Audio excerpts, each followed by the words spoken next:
আজ আর ভিডিও শুরুতে কোনো গান নয়, আজ তোমাদের একটা গল্প বলে ভিডিওটা শুরু করব। এই গল্পটা মানে গল্প হলেও সত্যি, বাস্তব সত্যি কথা।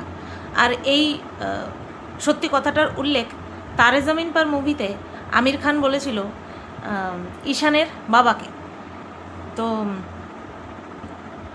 সেই গল্পটা হচ্ছে সোলোমন আইসল্যান্ডের, বা ইসল্যান্ড যাই বলো না কেন, সোলোমন ইসল্যান্ড, সরি আমার কথা ভুল হয়ে থাকলে, সোলোমন ইসল্যান্ডের গল্প।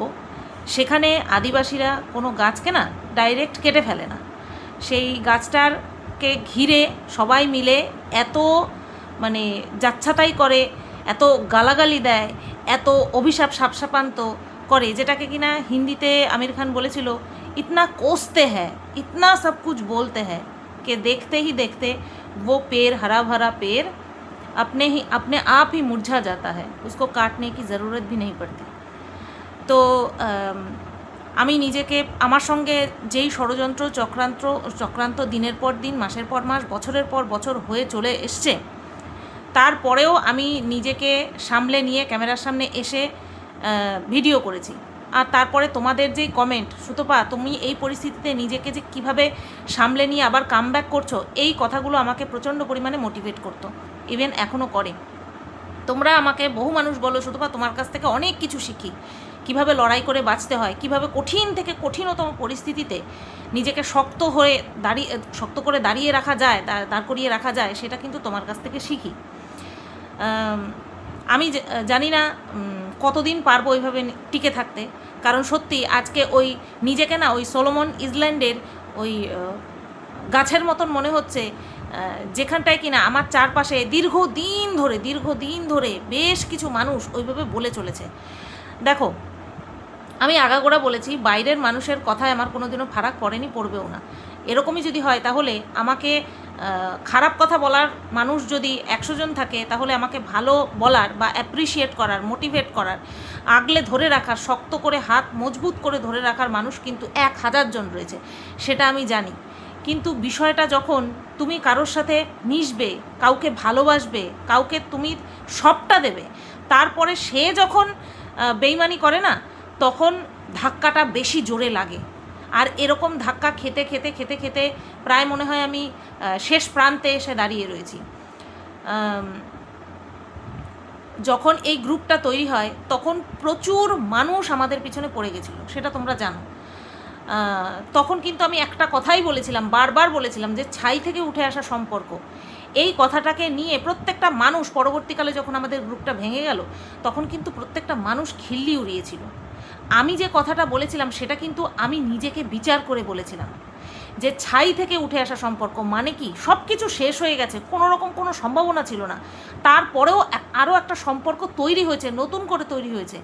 আমরা, কথায় আছে যে যেমন জগৎ দেখে তেমন, আমি নিজে যেরকম ছিলাম ওই গ্রুপটার মধ্যে নিজেকে যেভাবে ঢেলে দিয়েছিলাম, যেরকমভাবে আমি সবাইকে দেখতাম, মিশতাম, আমি ভেবেছিলাম সবাই হয়তো আমার সঙ্গে সেরকম। আমি সেই ফিলিংসের উপরে বেস করে এই কথাটা বলেছিলাম, যে ছাই থেকে উঠে আসা সম্পর্ক। কিন্তু সত্যি সত্যি পেছনে পেছনে এত খেলা হয়েছিল, সেটা তো আমি পরে জানতে পারলাম। তো তখনও কিন্তু আমি বলেছিলাম, যে যখন ভেঙে গেল তখনও কিন্তু আমি বলেছিলাম যে এরা যে আমাদের সম্পর্ক ভাঙার চেষ্টা করেছিল, তার জন্য কিন্তু এই সম্পর্কটা আদৌ ভাঙেনি। সম্পর্কটার মধ্যে থেকে বেরিয়ে আসলো কে সবার প্রথম, সেটা তোমরা সবাই জানো, আমি বেরিয়ে এসেছি। কেন বেরিয়ে এসেছিলাম? এরা মিলে এত কিছু বলছে তার জন্য বেরিয়ে এসেছিলাম? না, তার জন্য আমি বেরিয়ে আসিনি। তবে হ্যাঁ, যখন ওই বড় ব্লগারকে ছিঁড়ে খেত সবাই মিলে, বিশেষ করে একটা নোংরা ছিঁড়ে খেত, তখন কিন্তু আমি ওকে বহুবার বলেছি, সেই রেকর্ডিং, সেই ভয়েস মেসেজ কিন্তু এখনও পর্যন্ত আছে, যে এত কিছু বলছে, তুই আমার কাছ থেকে দূরে সরে যা। সে বারবার আমাকে আগলে রেখেছে, তুই চুপ কর তো, ওরা বলছে বলতে দে, এতদিন পরে তোকে ফেরত পেয়েছি, তোকে আর ছাড়ি। তো এই ধরনের ইমোশনাল খেলা খেলেছিল আমার সাথে, ঠিক আছে। তো তারপরে আমিও লড়াই করছিলাম। তারপরে যখন জানতে পারলাম যে আমার পিঠ পিছে এরকমটা হয়েছে, তখন আমি নিজেকে সরিয়ে নিয়েছি। তাহলে মোদ্দা কথা কি, এরা যে এত নোংরামো করেছে তার জন্য কি আমাদের সম্পর্কে ভাঙন ধরেছে? না, সম্পর্কে ভাঙন ধরেই ছিল, আমি দেখতে পাচ্ছিলাম না, আমি বুঝতে পারছিলাম না যে এরা আমার পেছনে এরকমটা করছিল। প্রত্যেকবার এরকম হয়। এই যে বহুত মানুষ বলেছে যে আমি বড় ব্লগারের সঙ্গে সব কিছু হওয়ার পরেও, এত কিছু হওয়ার পরেও আমি গেছিলাম শুধুমাত্র ভিউজের জন্য। তোমরা ভেবে দেখো, এই যে যে বেজন্মা রয়েছে তার সাথেও কিন্তু আমার সেম জিনিস ঘটেছে, 2বার 3বার এরকম হয়েছে। তার সাথে আমি কিসের জন্য মিশেছিলাম? প্রথমবার আমার সাথে গন্ডগোল বাঁধালো কিসের জন্য? এই বড় ব্লগারকে কেন্দ্র করে। সে আমাকে ডাকলো, আমি গেলাম, সে তার কিছু সিক্রেট কথা আমাকে বললো। আমি যখনই বেজন্মাকে বললাম না, ধীরে ধীরে আমার বিরুদ্ধে নেমে গেল, সবাইকে নিয়ে নেমে গেল ধীরে ধীরে, ঠিক আছে? যেই দেখছিল আমার ভিউজ টিউজ হচ্ছিলো, এর মেন জ্বালা তো ভিউজ নিয়ে, নতবা কি আমি ওর বাড়িতে কি খেতে যাই যে আমাকে তাড়ানোর জন্য ব্যস্ত হয়েছে? না তো। আচ্ছা, তারপরে কি? তারপরে এই একবার গেল, তারপরে আবারও সব কিছু ঠিকঠাক হলো, তারপরে আবারও গন্ডগোল হলো, আবারও ঠিক হলো, তারপরে যখন হলো তারপরে আর কিছু ঠিক হলো না। আর আমার মৃত্যুর পরে আমার আত্মাটাও মনে হয় ওই সমস্ত কথা ভাববেও না, ঠিক আছে? তো এটা শুধু ভিউজের জন্য না, আমি এই রকম, জানো তো, যতক্ষণ না পর্যন্ত আমি কোনো সম্পর্কে নিজেকে পুরো শেষ করে ফেলি ততক্ষণ পর্যন্ত আমি সেই সম্পর্কটাকে টাইম দিই।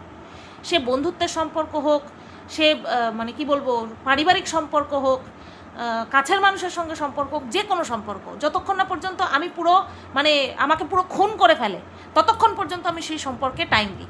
আর এই বিষয়টা প্রত্যেকটা ক্ষেত্রে হয়েছে, প্রত্যেকটা ক্ষেত্রে, কারণ আমার নেচারটাই এরকম। আমি যতক্ষণ না পর্যন্ত ধাক্কা খেতে খেতে মরে যাই ততক্ষণ পর্যন্ত আমার হুঁশ ফেরে না, ঠিক আছে? তো এটা নতুন কিছু না। যারা বলে আমি ভিউজের জন্য, তারা তাদের মতন করে আমাকে দেখে, ঠিক আছে? আচ্ছা, এই কথাগুলো কেন বলছি, আজকে কেন বলছি বলবো, তার আগে বলি, আমি গতকালকে একটা কথা শুনে এত পরিমাণে হেসেছি, কষ্টও হয়েছে। বিষয়টা হচ্ছে, আমি নাকি তন্ত্র সাধনা করি, আমি নাকি টুকটাক করি। আমি না ভাবতে পারি না যে যেই বিষয়গুলো আমার কাছে রয়ে গেছে সেই বিষয়গুলো নিয়ে কি করে আমাকে দোষারোপ করার জন্য আমার কোনো কিছু পাঠিয়ে রেখেছে। আমি না বুঝতে পারি না, এরা কি মানে এরা কি অতিরিক্ত চালাক, নাকি এদের মাথায় কোনো কিছুই নেই?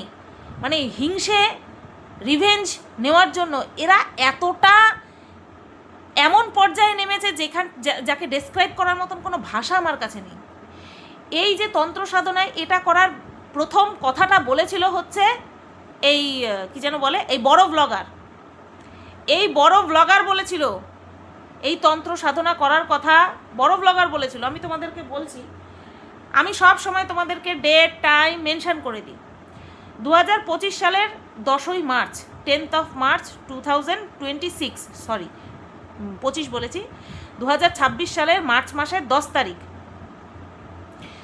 এই বড় ব্লগার বলছে আমার সব স্বপ্ন পূরণ হলো একটা বাদে। তখন এই গুণালি লিখেছে সেটা কি, তখন এই কি যেন বলে বিরিমাসি লিখেছে, বড় ব্লগার তো বিরিমাসি লিখেছে তন্ত্র সাধনা। তখন এই গুণালি একটা ভয়েস মেসেজ পাঠিয়েছে, সেটা আমি তোমাদেরকে পরে শোনাচ্ছি, কারণ সেটা এডিট করে আমাকে তোমাদেরকে শোনাতে হবে, সেটা তোমরা ভালো মতন জানো। আচ্ছা, না এটা কি বলেছে আমি তোমাদেরকে বলে দিচ্ছি, এটা আমি রেকর্ড করিনি। গুণালি বলেছে যে ওর মেয়ে, গুণালির বড় মেয়ে কেমিস্ট্রি নিয়ে পড়াশোনা করছে, ওই তারপরে হচ্ছে তোমার ওই যে পোস্টমর্টম করে না, সেখানে নাকি যাবে, ওই বা এই সমস্ত বিষয়ে যাওয়ার আগে তোমার হচ্ছে লাশ নিয়ে বা মৃতদেহ নিয়ে করতে হয় না, প্র্যাকটিস করতে হয় বা কাটাছেঁড়া করতে হয়, এগুলো তোমরা জানো। তো সেই সময় বলছে এইগুলো করবে, ওই গুণালির বড় মেয়ে এই ইয়েতে যাবে, এই প্রফেশনে যাবে। তখন বিরিমাসি বলছে প্লিজ আমাকে নিস, ঠিক আছে? এবার আমি কি বলেছি সেটা তোমরা শোনো। তন্ত্র সাধনা করতে গেলে, মানে তান্ত্রিক হতে গেলে নিষ্ঠার সঙ্গে 3 দিন একটা ইয়ে করতে হয়। সেটার মধ্যে হচ্ছে কিচ্ছু খাওয়া যাবে না, হ্যাঁ, নিজের গু নিজের খেতে হবে, নিজের গু বিষ্ঠা, যারা বলে বিষ্ঠা ভালো ভাষায়, ভালো বাংলা। আচ্ছা, এই আমার মনে হয়, আমি শুনিনি, বিশ্বাস করো, সোয়ার অন গড, ভগবানকে ছুঁয়ে বলছি, আমি দেখিনি যে বেজন্মাটা কোন কথা শুনিয়েছে না শুনিয়েছে। আমাকে কেউ একজন এসে বলল যে তোমার ওই বিষয়টা নিয়ে বলছে, আমি শুনে হেসেছি, কিন্তু বিশ্বাস করো আমার এত খারাপ লেগেছে যে এরা কোন পর্যায়ে নেমেছে, এরা ঠিক কোন পর্যায়ে নেমেছে। তো এই জায়গাটায় এইটুকু শোনালাম, কারণ এর পরে নাম রয়েছে, তার জন্য আমি এইটুকু শুনিয়ে দিলাম। পুরোটা আমি শোনাবো, আমি রেকর্ড করে রেখেছি, সেটা আমি শোনাবো। তখন বিরিমাসি বলছে আমি অনেক মানুষের পেছনে আত্মা পাঠাবো। আচ্ছা, তার আগে বলি, এই যে আমি বলেছি যে তন্ত্র সাধনা করতে গেলে 3 দিন এরকম করতে হয়, তারপরে কিছু না খেয়ে থাকতে হয়, নিজের বিষ্ঠা নিজেকে খেতে হয়, এই কথাটা আমি ফেসবুকে একটা ওই পডকাস্ট বলতে গেছিলাম, সরি, পডকাস্ট হয় না, সেইখানটায় আমি শুনছিলাম। আর এই ধরনের ইয়েগুলো দেখবা মানুষে অ্যাটেনশন দিয়ে শোনে, ভৌতিক গল্প, প্রেত কথা, ঠিক আছে, তারপরে খুন খামারি, এইসবের কথা শোনে মানুষে। তো আমিও হয়তো কাজ করতে করতে শুনছিলাম, সেইটাই আমার মাথায় ছিল, আমি পুরো ডিটেলসে বলতেও পারিনি, এক্স্যাক্ট কথাগুলো আমি বলতেও পারিনি। এই বিষয়টাকে নিয়ে বলেছে আমি নাকি তন্ত্র সাধনা করি। আচ্ছা, তখন বিরিমাসি বলেছে আমি অনেক মানুষের পেছনে আত্মা পাঠাবো। আচ্ছা, আমি যে ভয়েস মেসেজটা পাঠিয়েছি তার পরিবর্তে বিরিমাসি লিখেছে নাকি বলেছে তোকে মরা মানুষের, মানে আমি বলেছি যে গু খেতে হয়, বলেছে না মরা মানুষের মাংস খেতে লাগে, ঠিক আছে। এবার তার পরিবর্তে এই গুণালি বেশ কিছু কথা বলেছে, আমি সেটা তোমাদেরকে শুনিয়ে দেবো। তারপরে বিরিমাসি বলেছে আমি খেয়ে নেব, মানে মরা মানুষের মাংসের কথা বলছে আমি খেয়ে নেব, একটু কষিয়ে রান্না করে নেব, ব্যাস। বলছে মরা মানুষের মাংসও খেয়ে নেবে বিরিমাসি, একটু কষিয়ে রান্না করে নেবে।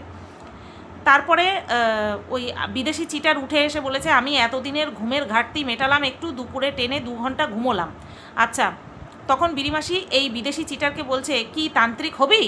হ্যাঁ, তখন এই বিদেশি চিটার বলছে মাগো কেন? বিরিমাসি বলছে আমি সবসময় এই বিষয়ে পড়াশোনা করি, অনেকটা জানি। আমি পডকাস্টে দেখেছি, আর বিরিমাসি এই বিষয়ে মানে তন্ত্র সাধনা বিষয়ে পড়াশোনা করে, তাই ও অনেকটা জানে। আর বিষয়টা ঘুরিয়ে কার উপরে চাপানো হলো? আমার উপরে চাপানো হলো। এইবার এই গুণালি বলেছে আমার কথাটার পরিপ্রেক্ষিতে, আমি যে বলেছি না যে গু মুখ খেতে হয়, তখন গুণালি বলেছে, আমি শুনিয়ে দেবো তোমাদেরকে, যে তুই যেটা বলছিস সেটা পিশাচ সাধনা, তন্ত্র সাধনা সম্পূর্ণটা আলাদা, পিশাচ সাধনাতে ওরকম করতে হয়। তখন আমি বলেছি হ্যাঁ হ্যাঁ হ্যাঁ হ্যাঁ হ্যাঁ পিশাচ সাধনা, কারণ আমি সঠিক মনেও নেই, আমি তো অত দিগ্গজ নই এইসব ব্যাপারে, কোনোদিনও এই সমস্ত কথা ভাবিও নি। আচ্ছা, তখন বিরিমাসি বলছে ইয়েস, আমি ওটাই হতে চাই, পিশাচ, কালা জাদু শিখব, ঠিক আছে। আচ্ছা, তো এই ধরনের কথাগুলো বলল কে? যে কে হতে চায়, কি হতে চায়, এই ধরনের কথাগুলো বলল কে? বিরিমাসি বলল। তাকে তার পথপ্রদর্শকের ভূমিকা পালন করলো কে? গুণালি। অথচ বিষয়টা কার উপরে, কার মাথায় লেপে দেওয়া হলো? আমার উপরে। আমি তোমাদেরকে এবার রেকর্ডিংগুলো শোনাই।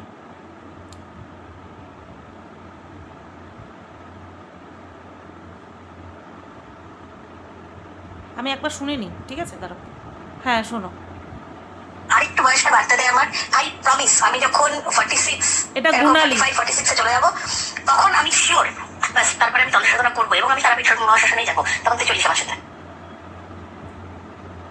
তন্ত্র সাধনা করতে গেলে মানে তান্ত্রিক হতে গেলে নিষ্ঠার সঙ্গে 3 দিন একটা করতে হয়, সেটার মধ্যে হচ্ছে কিচ্ছু খাওয়া যাবে না।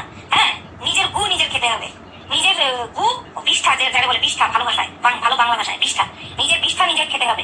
ইস বাবা রে বাবা, আমি শুনেই তো বা, তন্ত্র সাধনা কিন্তু মুখের কথা না, বিশাল কঠোর। এটা তুই কোথায় শুনেছিস আমি জানি না, আমার যে গুরুদেব তিনি নিজে তন্ত্র সাধক ছিলেন, এরকম কোনো ব্যাপার নেই। হ্যাঁ, কোনো রকম নোংরামি দেয়। পিশাচ সাধনা আর তন্ত্র সাধনা এক না। তুই যেটা বলছিস ওটা পিশাচ সাধনা। আমরা পিশাচ সাধনা করবো না, তো তন্ত্র সাধনা করবো। তন্ত্র ব্যাপারটা অনেক ডিফারেন্ট। হ্যাঁ, পিশাচ সাধনা করতে গেলে হ্যাঁ ওইসব করা লাগে। হ্যাঁ হ্যাঁ হ্যাঁ, ঠিক ঠিক। আমি তো অত মন দিয়ে শুনিনি, শুধু বলছিল ওই গু খাইতে হবে, ওইটুকুই মন দিয়ে বলে কানে ঢুকে গেছে ওই কথাটা। হ্যাঁ, পিশাচ সাধনা করতে গেলে, জিন পরিচালনা করতে গেলে আত্মা পাঠাবো, তাহলে তো ওর তো তাই করতে হবে, ও তো গু খেতে গেলে গু খাওয়া লাগবে। বোঝাতে পারলাম পুরো বিষয়টা? কি তোমরা বুঝতে পারলে? একজন বলছে, বিরিমাসি বলছে সে তন্ত্র সাধনা করতে চায়, সে এই বিষয়ে অনেক পড়াশোনা করে, আর এটা তার স্বপ্ন ছিল। আর গুণালি বলছে যে তার গুরুদেব আছে, আর তার এজ যখন 46 হয়ে যাবে সে তখন তন্ত্র সাধনা করতে যাবে, আর তখন বিরিমাসিকে সাথে নেবে। আর আমি যেই কথাগুলো বলেছি সেগুলো ফেসবুকে শুনেছি, না আমার কোনো গুরুদেব আছে, না আমার এই ধরনের কোনো স্বপ্ন আছে। আমি বলি কি, তোরা সত্যিই কি ভাত খাস রে? তোরা 3 বেলা কি খাওয়ার খাস, যেগুলো মানুষে খায় পেট ভর্তি করার জন্য, তোরা কি সেগুলো খাস, নাকি তোরা বিষ খাস রে? তোরা কি বিষ খাস? সত্যি বলছি, আমি না সত্যি এই পর্যায়ে গিয়ে নোংরামো আমি নিজের চোখে কোনোদিনও দেখিনি। ইউটিউবে না আসলে মানুষ যে এত নোংরা হতে পারে, এত নোংরামো করতে পারে একটা মানুষকে হটিয়ে দেওয়ার জন্য, একটা মানুষকে শেষ করার জন্য, যে এই পর্যায়ে নামতে পারে, বিশ্বাস করো আমার কোনো আইডিয়া নেই। আমার কোনো আইডিয়া ছিল না। আমি না প্রত্যেক দিন এই বেজন্মার এই কথাগুলো শুনছি, আমাকে এসে কেউ বলছে যে আজকে এই ছেড়েছে, কালকে ওই ছেড়েছে। আমি না ভাবছি যে এরা এই পর্যায়ে নেমে গিয়ে এই সমস্ত করছে। আরে মানুষের একটা লেভেল থাকে, হ্যাঁ ওকে আমার পছন্দ না, আমি দেখবো না, ওকে আমি ঘৃণা করি, আমি ওকে অ্যাভয়েড করব, ও আমার সঙ্গে এই করেছে তো আমি ওর সঙ্গে এটা করব। আমি তো এইগুলো কিছুই করিনি, এই কোনোটার মধ্যেই তো আমি নেই। আমি শুধুমাত্র নিজেকে সরিয়ে নিয়ে এসেছি, নিজেকে শুধু সরিয়ে নিয়ে এসেছি, ব্যাস, আর কিছুই করিনি। আমি নাইটি তুলেছি, সেটাই হয়েছে এদের জন্য সবচেয়ে গাত্রদাহের কারণ। আমি এই ভিডিওটার পরে আরও একটা ভিডিও করছি, এখনই করে রাখছি, সেটা তোমাদের সাথে না পার্টে পার্টে যাবে। আমি বলি কি, তোদের যদি কিছু মানে আমাকে এতটাই তোদের অসহ্য লেগে থাকে, তোরা আমাকে দেখা বন্ধ করে দে, কারণ চ্যানেলটা আমার। এইভাবে এই সমস্ত নোংরামি করে, এই সমস্ত এটাকে কি বলে, এটাকে ছেলে মানুষই তো একদমই বলবো না, কারণ বাচ্চা কাচ্চাদের মধ্যেও একটা সেন্স থাকে যে আমি ওরটা শোনাচ্ছি, আমারটাও তো আছে, তাহলে সে যদি চায় তাহলে তো আমারটাও শুনিয়ে দিতে পারে। এটা তোরা ঠিক কী করতে চাচ্ছিস? তোরা একটুখানি এসে বল তো। তোরা তো দালাল পুষে রেখেছিস অনেক, তোরা এই দালালের মাধ্যমে বল তো, এরকম করে করে নিজেদেরকে আর কত ছোট করবি তোরা? আর কত ছোট করবি তোরা নিজেদেরকে? আমার কাছে তো সবই আছে রে। আমাকে যেগুলো দালাল মারফত বলিয়ে শুনিয়ে দেখিয়ে আমাকে ছোট করতে চাচ্ছিস, আমি যদি ফিরে আসি তোরা ছোট হবি, তোরা ছোট হবি। এই ধরনের ওয়ার্ড ইচ্ছা, স্বপ্ন আমার মধ্যে কোনোদিনও ছিল না। আমার স্বপ্ন ছিল ছোট থেকে টিচার হওয়ার, অথচ বিড়ি মাসের স্বপ্ন ছিল তন্ত্র সাধক হবে। তো হিউজ ডিফারেন্স। তাহলে কি করতে আমার সঙ্গে তোরা এই রকম শুরু করেছিস? আমাকে একটু তোরা বলবি তোরা কি চাইছিস? তোরা একটু বলবি যে তোরা ঠিক কি চাইছিস? আমাকে একটু তোরা বল তো। এই ধরনের কথাগুলো কতখানি খারাপ ভাবো, কতটা খারাপ যে আমি তন্ত্র সাধনা করি। এগুলো কি বলো তো তোমরা? এগুলো কি? একটা মানুষ, ধরো আমার পাড়া প্রতিবেশী তো আমার ভিডিও দেখে, এদের ভিডিও দেখে, আমি শিওর, কারণ এগুলো ইন্টারেস্টিং জিনিস, তো এগুলো এন্টারটেনমেন্ট পারপাস মানুষ দেখে। যখন শুনবে পাড়ার বউ সম্পর্কে এই ধরনের কথা, আমি ওই সমস্ত কথা মানে কি বলবো, বিচারই করি না যে আমার সঙ্গে কারো সম্পর্ক আছে হ্যানা ত্যানা, এই সমস্ত কথা আমি মানে কি বলবো, আমি ধার পাশ দিয়ে যাই না। কিন্তু এই ধরনের কথা, এগুলো কি ঠিক তোমরা বলো তো?